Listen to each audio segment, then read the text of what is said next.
오늘 설교 제목을 한번 따라해 주시기 바랍니다. 내게 있는 것으로. 그림을 하나 먼저 보십시다. 눈을 크게 뜨고 잘 한번 보시기 바랍니다. 어떻게 보이시나요? 좀 이렇게 질서 있게 보이진 않죠. 뭔가 좀 어수선하고 또 가운데 쪽이 뭔가 이렇게 볼록하게 튀어나온 것처럼 제 눈에는 그렇게 보이는데 여러분은 어떻게 보시는지 모르겠습니다. 그러나 알고 보면 저기에 있는 네모들은 다 똑같은 길이로 되어 있는 그림입니다. 아주 플랫하고요. 그 다음에 평평한 그런 그림인데 저렇게 흑백으로 막 섞어 놓으니까 우리 눈에 종합적으로 볼 때에는 뭔가 이렇게 좀 길이도 제각기고 또 높낮이도 제각기인 것처럼 그렇게 보이는 것뿐이죠. 착시 현상일 뿐입니다. 그런데 여러분, 이런 착시 현상은 우리의 시각에만 있는 게 아니고 우리의 생각에도 얼마든지 있을 수 있습니다. 사람들은 자기 눈에 보이는 대로 옳다고 말하죠. 더 고집이 센 분들은 막 우깁니다. 저거 똑바르지 않다고, 저거 삐뚤다고. 왜? 자기 눈에 그렇게 보이니까. 그리고 막 심지어 싸우기도 합니다. 그걸 정의라고 말하기도 합니다. 그러나 팩트는 그게 아니거든요. 자, 우리 생각 속에 나도 모르게 들어와 있는 착시. 대표적인 경우가 오늘날도 많은 사람들이 돈만 있으면 거의 모든 걸 할 수 있다라고 생각하고 있습니다. 또 그렇게 살고 있습니다. 그게 마치 사실인 것처럼 보이지만 사실은 저런 그림과 같을 수 있다는 거죠. 여러분, 이런 얘기 한번 들어보십시오. 돈으로는 호화로운 집은 살 수 있어도 행복하고 단란한 가정은 살 수 없다. 영어로 표현하면 하우스는 살 수 있지만 홈은 살 수 없다는 거예요. 돈으로 좋은 침대는 살 수 있어도 달콤한 잠은 살 수 없고, 돈으로 시계는 살 수 있지만 시간은 살 수 없고, 돈으로 책은 살 수 있어도 삶의 지혜는 살 수 없다. 돈으로 어떤 포지션, 지위는 살 수 있어도 주변 사람들로부터 마음에서 우러나오는 존경, 리스펙트는 살 수 없다. 돈으로 맛있는 음식은 살 수 있어도 왕성한 식욕은 살 수 없다. 하나만 더 할까요? 돈으로 화려한 명품 옷은 살 수 있어도 내면에서 우러나는 참된 아름다움은 살 수 없다. 공감이 되십니까? 네. 돈으로 할 수 있는 일이 물론 많죠. 그러나 지금 들으신 것처럼 돈 가지고 해결이 안 되는 그러한 일들도 알고 보면 얼마든지 많다는 것입니다. 그런데 여러분, 오늘 저는 여러분들에게 참 좋은 소식을 가지고 이 자리에 섰습니다. 돈으로 해결되지 않는 그런 많은 일들이 다른 방법으로 시원하게 해결될 수 있다면 얼마나 좋겠습니까? 그런데 그런 길이 성경 안에 있다는 것입니다. 할렐루야. 일단 큰 소리로 한번 아멘 하십시다. 이 아멘이 결코 헛된 아멘이 아닐 것입니다. 우리 금년 우리 교회 표어가 1세기의 영성, 1세기의 능력을 지닌 21세기의 교회로라는 표어입니다. 같이 한번 해볼까요? 시작. 1세기의 영성을 지닌 21세기의 교회로. 이제 영성 대신에 능력을 넣어서 시작. 1세기의 능력을 지닌 21세기의 교회로. 할렐루야. 네, 뭔가 방향이 선명하고 그리고 해야 할 일이 아주 분명한, 여기서 뭐 기도의 제목이 다 나오지 않습니까? 그런데 이제 여러분들을 잠시 1세기의 그 사건의 현장으로 잠시 모시고 가려고 합니다. 미리 여러분들이 알아두실 것은 오늘 본문의 사건은 예수님께서 승천하신 이후에 이제 교회가 세워지고 교회를 통하여 나타난 첫 번째 기적입니다. 그 기적이 어떻게 해서 시작이 되었고 무엇으로 진행이 되었고 그 결과 어떻게 아름답게 열매 맺었는가를 우리 한번 보면서 그러한 동일한 역사가 오늘 여러분의 삶의 현장에서도 그대로 익스텐드 되어 일어나게 되기를 주의 이름으로 축복합니다. 하루는 예수님의 제자 중에서도 수제자에 속하는 베드로와 요한이 이제 기도하러 성전에 올라가고 있었는데 거기에서 한 사람을 주목하게 됩니다. 수많은 사람들이 붐비고 있었는데 그 중에 유난히 한 사람이 눈에 들어왔습니다. 성전 그 미문 옆에 앉아서 구걸하는 아주 행색이 초라한 거린이었습니다. 여러분, 미문, 문자 그대로 아름다운 문이었습니다. 지금도 그렇지만 예루살렘 성 안으로 들어가는 문은 총 8개가 있는데 그 중에서도 이 문은 너무 아름다웠습니다. 왜냐하면 정동쪽으로 나 있거든요. 감람산을 마주하고 있습니다.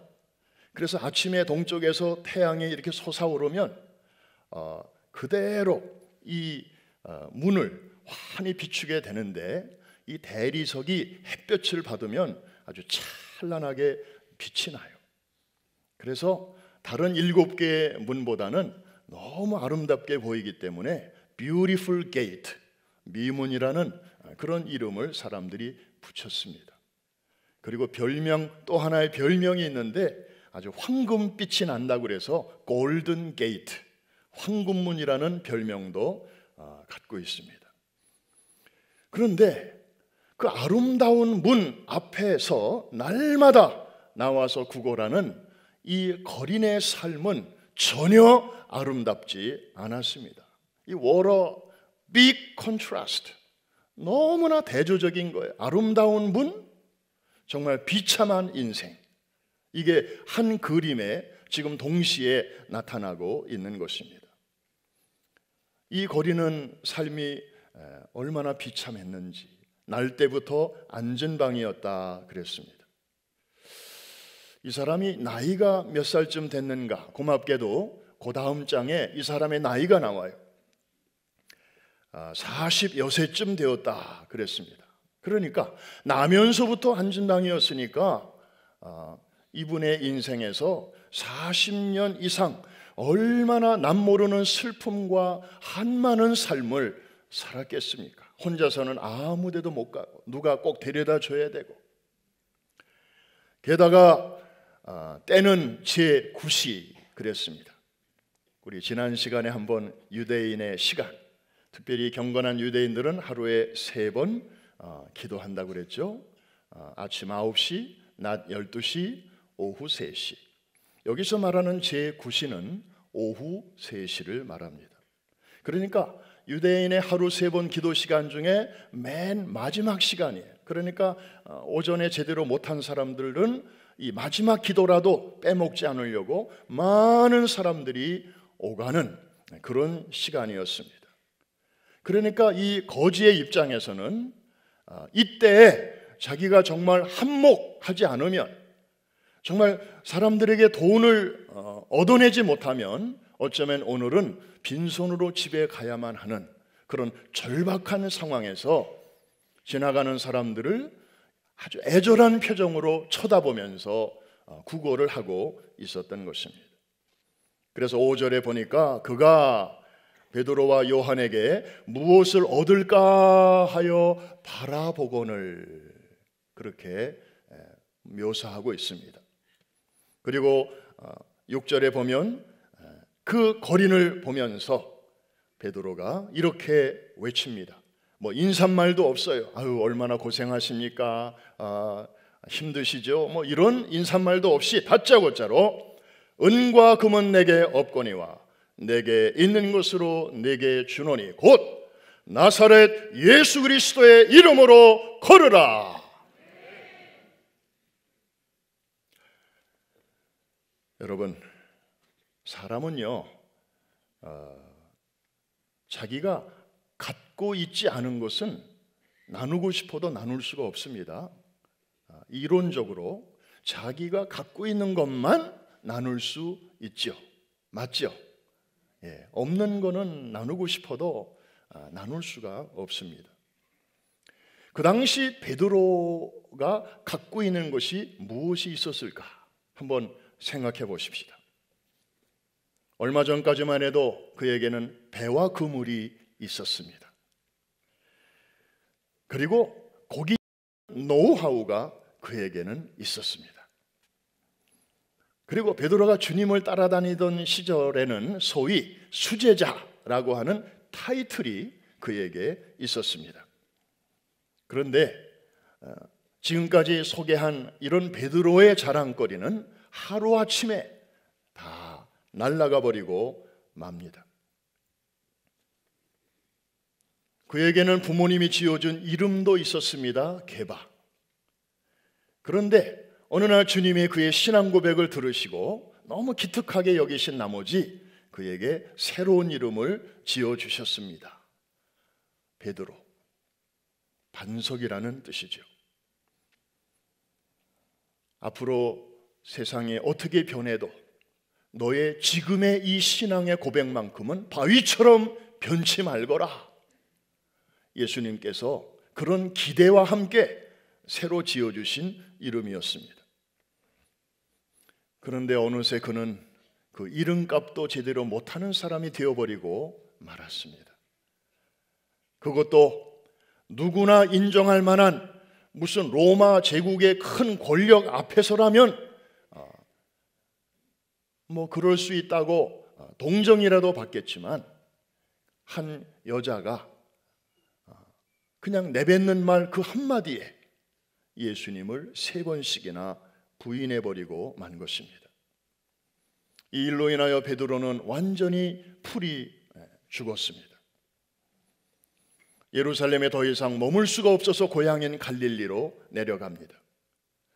전에는 사람 낚는 어부로 부르심을 받았지만은 이제는 다시 물고기나 잡는 어부로 되돌아가고 맙니다. 그래도 갈릴리 호수는 자기의 홈그라운드라서 언제라도 가면 그물만 던지면 기본적으로 뭐라도 올라올 줄 알았습니다. 그런데 웬일입니까? 밤새도록 수고하였으나 고기 한 마리 잡지를 못합니다. 그나마 기댈 언덕이라고 생각했던 그 일마저도 제로였습니다. 남은 것이라고는 이제 아무것도 없었습니다. 바다에서 잔뼈가 굵은 어부로서의 프라이드, 자긍심도 이제는 다 사라지고 수제자로서의 어떤 그 기본적인 신앙적인 자부심도 없어지고 남에게 나누어 줄 수 있는 거라고는 정말 아무것도 없었습니다. 한마디로 인생 파산 그 자체였습니다. 그런데 바로 그 시점에서 그의 삶으로 들어오신 분이 한 분 계셨습니다. 바로 부활하신 예수님께서 베드로를 찾아오신 것입니다. 정말 뭔가 가득 채워져 있다가 갑자기 내용물이 사라져 버리니까 속빈 푸대자루처럼 풀썩 주저앉아 있던 이 베드로를 주님은 다시 세워 주십니다. 용기를 주시고 인생의 의미를 부여하시고 새로운 사명을 주시고 그리고 회복할 수 있는 기회를 주셨습니다. 베드로는 이제 자신의 삶을 이렇게 되돌아 보았습니다. 나는 거기서 끝났다고 생각했는데 그 지점에서 주님은 다시 시작할 수 있도록 일으켜 주셨잖아요. 그렇다면 오늘 이 베드로에게 남아있는 것은 원래 자기 거는 이제 다 사라지고 지금 자기 안에 남아있는 거라고는 자기에게 찾아오신 예수님께서 채워주신 것, 용기와 위로와 희망과 아멘 하실 때까지 저는 계속 할 겁니다. 그리고 사명과 자기 것은 제로, 그리고 있는 거라고는 다 예수님 거. 할렐루야. 그래서 이제 베드로는 이 진리를 책을 통해서 그냥 이렇게 배운 게 아니고 자기의 삶을 통해서, 특별히 이 실패를 통해서 뼈저리게 체험을 하게 된 것입니다. 정말 내 인생을 역전시키고 근본적으로 바꿀 수 있는 것은 로또에 당첨되는 게 아니고 오로지 친히 죽음에서 일어나시고 그리고 죽은 자를 일으키시는 전능하신 예수 그리스도가 우리 안에 찾아오실 때 그분을 만나는 것이고, 그분이 우리를 만나 주실 때 그분의 손을 잡고 일어나는 데 있는 것임을 베드로는 확실하게 깨닫게 되었습니다. 그는 나중에 많은 관원들과 그리고 종교 지도자들과 그리고 수많은 사람들이 보는 앞에서 전 같지 않게, 그래서 담대하게 다음과 같이 선포를 하는데, 바로 다음 장 4장 12절에 보면 베드로가 담대하게 외치는 저 유명한 말씀이 이제 나옵니다.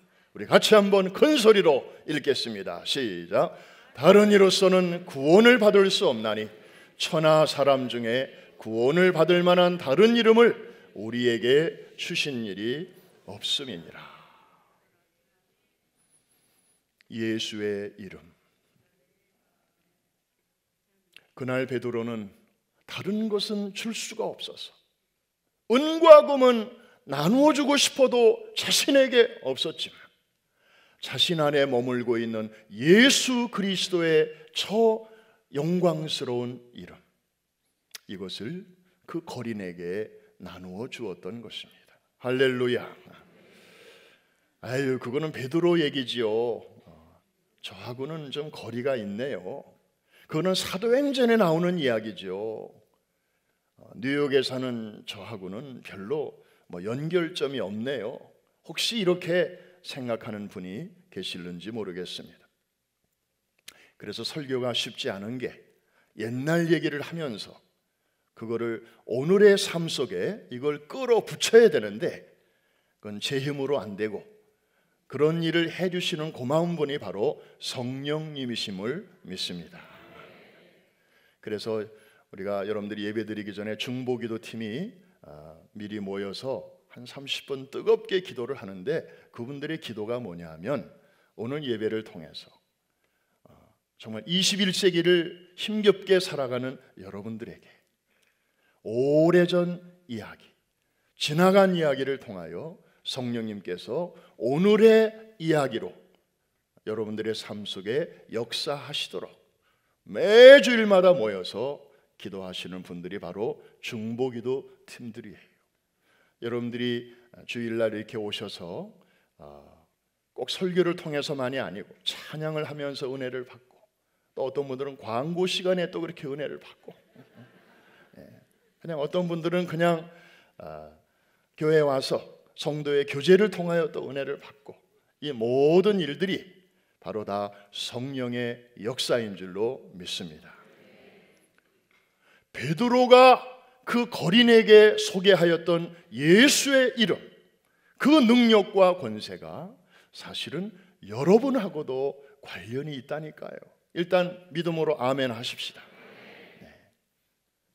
여기 이런 이야기가 있습니다. 어떤 미국 사람이 프랑스를 방문해서 이제 돌아다니다가 시골의 어떤 장터에서 아주 그냥 싸구려 목걸이를 하나 기념으로 샀습니다. 그래서 이제 미국으로 돌아오는데 세관에서 그 물건을 보더니 이거 보통 물건이 아닙니다. 세금이 좀 높습니다 하면서 굉장한 액수를 내라는 거예요. 그래서 이분은 아닙니다, 이거 싸구려입니다, 제가 얼마 주고 샀습니다. 아무리 얘기해도 세관원은 아주 적지 않은 액수를 요구했습니다. 할 수 없이 그 물건값의 몇 배가 되는 돈을 내고 이제 세관을 통과하지 않았겠어요? 이분이 아무래도 이상해서 이제 어느 날 보석 감정사에게 이 물건을 가지고 갔습니다. 감정사는 이 확대경을 가지고 물건을 이렇게 보더니 깜짝 놀라는 것이었습니다. 손님, 이건 보통 목걸이가 아닙니다. 와서 이것 좀 보십시오. 그래서 이 사람이 확대경으로 이렇게 보니까 보통 봐서는 잘 안 보이는데 이 확대경의 도움을 받아서 보니까 거기에 뭔가 글씨가 써져 있는 것이 보였습니다. 자세하게 보니까 보나파르트 나폴레옹이 조세핀에게, 이런 글씨가 거기에 쓰여져 있던 거예요.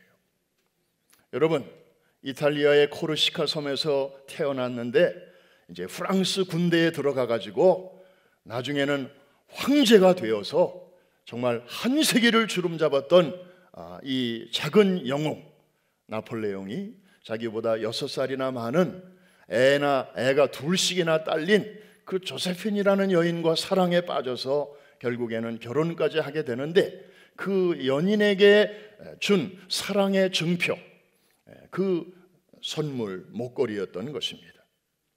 여러분, 겉으로 보면 싸구려, 그냥 주얼리처럼 보여서 헐값에 주고 샀는데 왜 이 물건이 그렇게 값나가는 물건이 되었습니까? 거기에 새겨진 황제의 그 시그너처 때문이 아니겠습니까? 사랑하는 성도 여러분, 그리고 나서 우리 자신이 누구인가를 보니까 성경에 놀라운 말씀이 있습니다. 우리를 가리켜 하나님의 이름으로, 주의 이름으로 일컬음을 받는 자라고 말씀하고 있습니다. 이거는 제가 하는 말이 아니고 우리 성경에 여러 군데에 써져 있는 말씀이에요. 황제는 그냥 한 나라를 다스리는 사람이잖아요. 그런데 온 나라를 통치하시는 가장 높으신 분의 사인, 그분의 흔적, 그분의 이름이 여러분의 영혼에 새겨져 있다는 사실을 믿으시기를 주의 이름으로 축복합니다. 우리 눈에 안 보이니까 착시 현상, 그거는 뭐 다른 사람 얘기지, 나하고는 상관이 없는 얘기야. 생각의 착시. 그래서 사실은 그 싸구려 물건이 거기 녹이 슬고 먼지가 쌓이니까 그 글씨가 잘 안 보이니까 사람들에게 싸구려 취급을 받았는데, 나중에 이거 먼지를 닦아내고 그리고 자세히 보니까 이 가치가 확 올라가듯이. 사랑하는 성도 여러분, 성경에는 여러분들이 바로 성령의 인맞은 하나님의 백성이요 하나님의 소유라고 수없이 말씀하고 있습니다. 우리 성경 한번 찾아봅니다. 다니엘서 9장 19절. 우리 작년에 다니엘서 공부할 때 한번 만났던 귀절이에요. 반가운 마음으로 우리 같이 한번 읽습니다. 시작. 주여 들으소서, 주여 용서하소서, 주여 귀를 기울이시고 행하소서, 지체하지 마옵소서. 나의 하나님이여, 주 자신을 위하여 하시옵소서. 이는 주의 성과 주의 백성이 주의 이름으로 일컫는 바 됨이니이다. 여러분, 저나 여러분이나 우리가 모르는 사이에 주님의 이름으로 일컬음을 받고 있다는 사실을 믿으시면 아멘. 어디 가면 이거 실감하는가 하면 식당에 가면 저는 매번 실감해요. 우리 예수 믿는 사람들은 밥 먹기 전에 꼭 뭘 하죠? 기도를 해요. 그러니까 거기 일하시는 분들이 금방 눈치를 채요. 저분들 교인들이구나, 예수 믿는 사람들이구나. 그래서 아주 상냥하게 우리가 친절하게 또 감사를 표시하면서 잘 먹고, 팁도 너무 그냥 야박하지 않게 잘 놓고 오면 그분들이 우리가 간 다음에라도 상을 치우면서 역시 예수 믿는 사람들은 정말 달라, 수준이 있어, 어느 교회인지는 몰라요. 이름도 몰라, 성도 몰라. 그러나 예수 믿는 사람들 그래도 괜찮아. 그런데 어떤 그룹이 와가지고 아주 기도도 온 식당이 떠나가라, 마치 전세 낸 것처럼 기도도 그냥 크게 해놓고, 그 다음에 밥 먹을 때 보니까 아이고 오늘은 좀 주방장이 싸우고 나왔나, 왜 이렇게 짜, 왜 이렇게 싱거워, 아유 저 국물 좀 더 갖고 와요, 소금도 좀 주고 후추 좀 주고, 반찬 왜 이렇게 오늘 적게 줘, 그러면서 막 이것저것, 그리고 우리 나눠 먹게 큰 그릇 작은 그릇 좀 다 갖고 와요. 뭐 그렇게 해놓고는 나갈 때 팁은 또 쉿꼬리만하게 해놓고 가면 어느 교회인지 몰라, 또 그 사람들의 성도 몰라, 이름도 몰라. 그런데 상을 치우는 분들이 뭐라고 생각하겠어요? 예수 믿는 것들이 더하다니까. 우리는 식당에 한 가지만 먹으러 가는데 그런 분들은 두 가지를 먹고 나옵니다. 밥 플러스 욕. 여러분은 꼭 한 가지만 먹고 나오시기를 주의 이름으로 축원합니다. 어느새 우리에게는 교회 이름이, 교회가 따라다니는 거예요. 그리고 예수가 따라다니는 거예요. 여러분, 우리 교회 밴이 참 많습니다. 기억나시나요? 옛날에는 순복음 뉴욕교회, 밑에는 영어로 Full Gospel New York Church라고 대문짝만하게 썼었습니다. 그런데 어느 때부터인가는 아주 희미하게 색을 바꿨습니다. 그리고 어느 때부터인가는 아예 글씨를 없앴습니다. 왜? 운전하시는 분이 막 이렇게 이제 시간 맞춰서 급하게 운전하다 보면 막 신호도 어기게 되고, 막 사거리에서 막 급하게 막 턴도 하고, 그러다 보니까 사람들은 그 차에 탄 사람이 누군지 몰라. 그런데 이름을 보니까 아무개 교회야. 그러면 사람들이 길거리에서 얼마나 교회 욕을 하겠습니까? 그래서 좀 점잖게 운전하면 좋은데 아무리 얘기해도 잘 안 되니까 교회 이름을 아예 지우기로 했습니다. 제대로 하려면 쓰고 다니고, 제대로 못하려면 지우기라도 해야죠. 이게 제대로 된 설교인지 모르겠네요. 하여튼 중요한 거는 그분의 이름으로 우리가 일컬음을 받고 있다는 사실입니다. 이해가 되시면 아멘. 그러니까 우리는 함부로 살 수 없는 인생들이에요. 여러분은 여러분 개인으로 보시면 안 돼요. 예수님의 이름이 여러분에게 늘 그림자처럼 따라다닌다는 사실을 기억하셔야 됩니다. 이사야 49장에 보면 더 놀라운 말씀이 기록되어 있습니다. 여러분과 관계된 말씀인데요, 같이 한번 읽겠습니다. 여인을 비유해서 하신 말씀입니다. 다 같이 시작. 여인이 어찌 그 젖먹는 자식을 잊겠으며 자기 태선한 아들을 긍휼히 여기지 않겠느냐. 그들은 혹시 잊을지라도 나는 너를 잊지 아니할 것이라. 그 다음, 내가 너를 내 손바닥에 새겼고 너의 성벽이 항상 내 앞에 있나니. 여러분, 옛날에 우리는 중요한 전화번호나 사람 이름은 손바닥에다가 볼펜으로 이렇게 썼던 적이 있었죠. 안 잊어버리려고. 그런데 1시간쯤 지나면 손에서 땀도 나고, 또 그러면 이게 숫자가 중요한 게 한두 글자가 안 보여요. 그러면 다른 글자가 보여도 이거는 있으나 마나요. 전화번호가 온전하게 나와야 되는데, 그래서 이게 손바닥에 쓰는 것도 때로는 별로 도움이 안 될 때가 있어요. 그런데 여러분, 성경을 보십시오.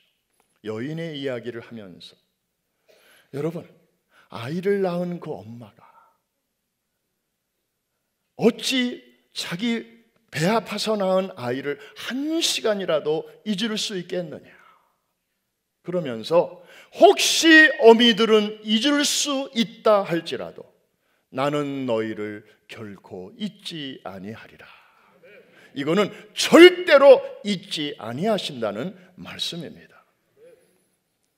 그래서 하나님도 손바닥에다가 이제 우리의 이름을 뭔가를 하셨는데, 우리는 옛날에 손바닥에 썼잖아요.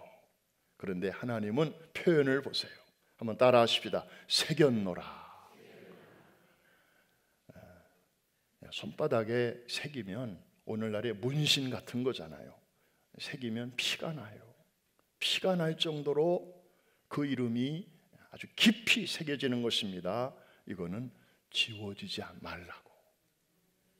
하나님이 우리의 이해를 돕기 위하여, 하나님이 무슨 손이 있습니까? 하나님이 무슨 얼굴이 있습니까? 다만 우리의 이해를 돕기 위하여 저런 표현을 쓰시는데 손바닥에 여러분의 이름을 새겼다고 말씀하셨습니다. 믿으시면 아멘.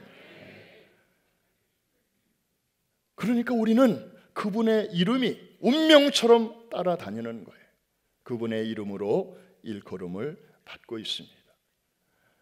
베드로의 인생은 어느새 자기 어카운트에는 전에 있던 거 다 날아갔습니다. 그의 어카운트는 제로였습니다. 그런데 어느 날 주님이 찾아오셔서 주님의 것으로 그의 빈 배를 채워주셨습니다.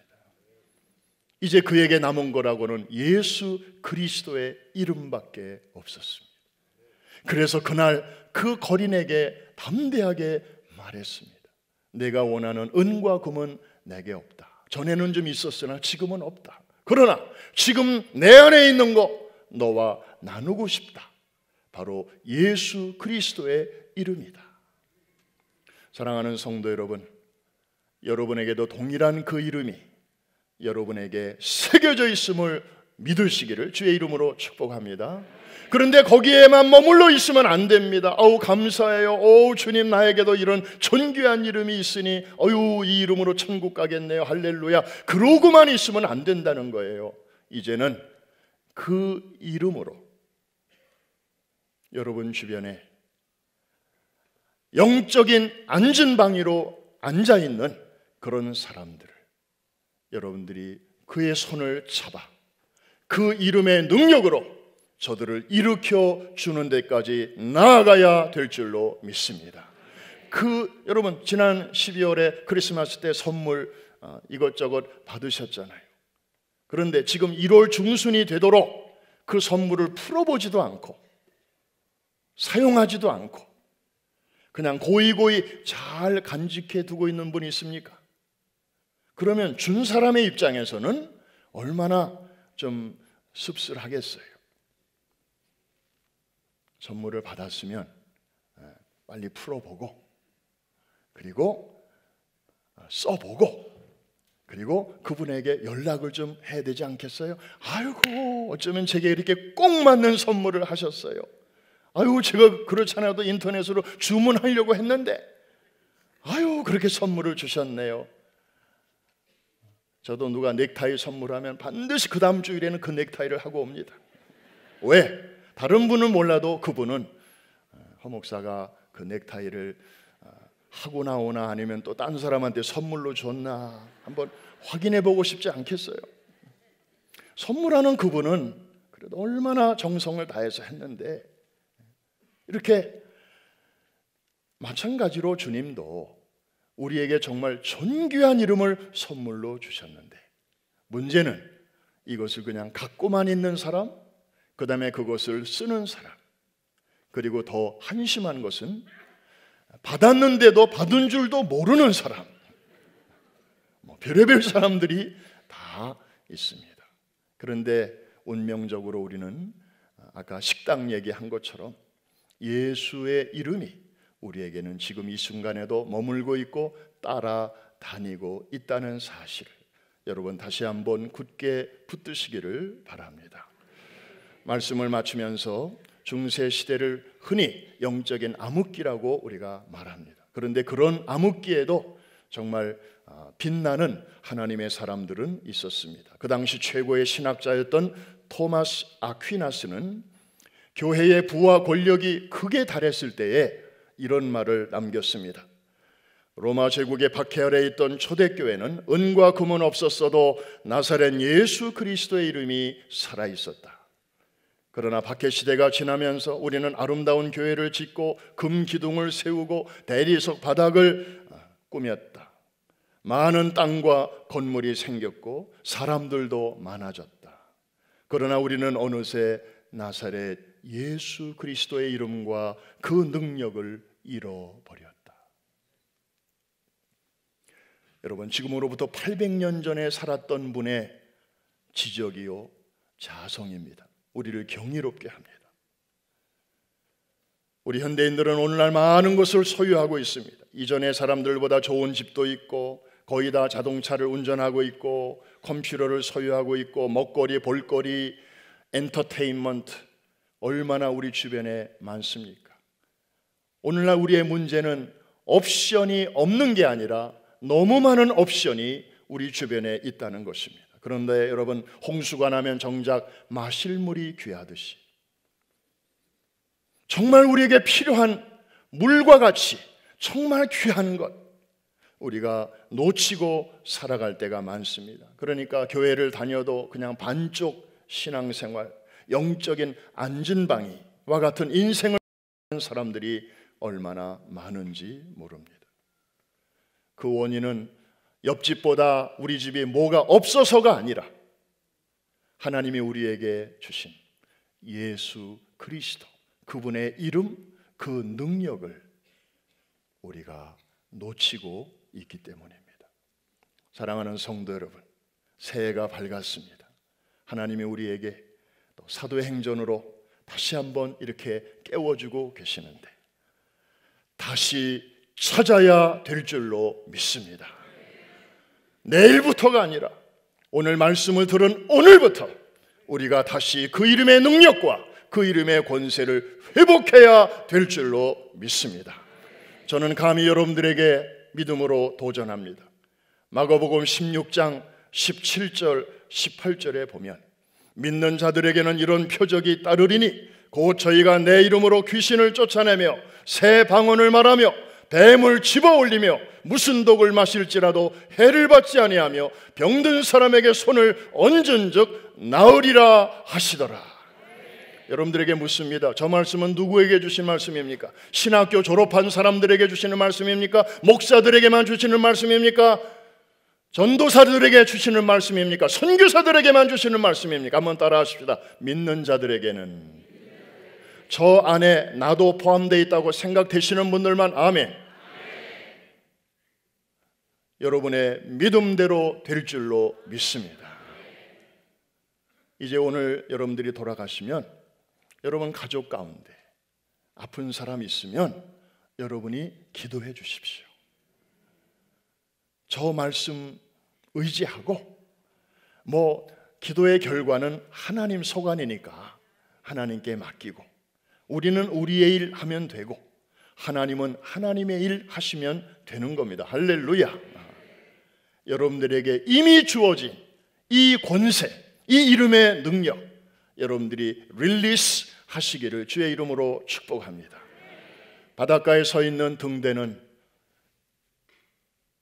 빛이 있을 때는 방황하는 많은 사람들과 배들에게 살 길을 열어주는 너무나 중요한 도구입니다. 그러나 여러분, 이 등대에 불이 꺼져버리면 이것은 또 하나의 암초에 불과합니다.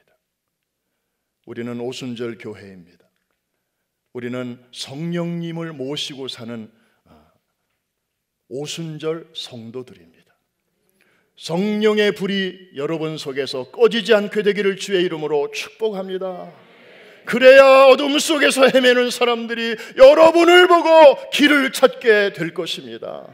여러분이 불이 꺼지면 사람들이 뭘 보고 방향을 잡겠습니까? 여러분에게 꺼져가는 불빛이 다시 한번 타오르게 될 때 여러분의 방황하는 자녀들도 바른 길로 돌아오게 될 줄로 믿습니다.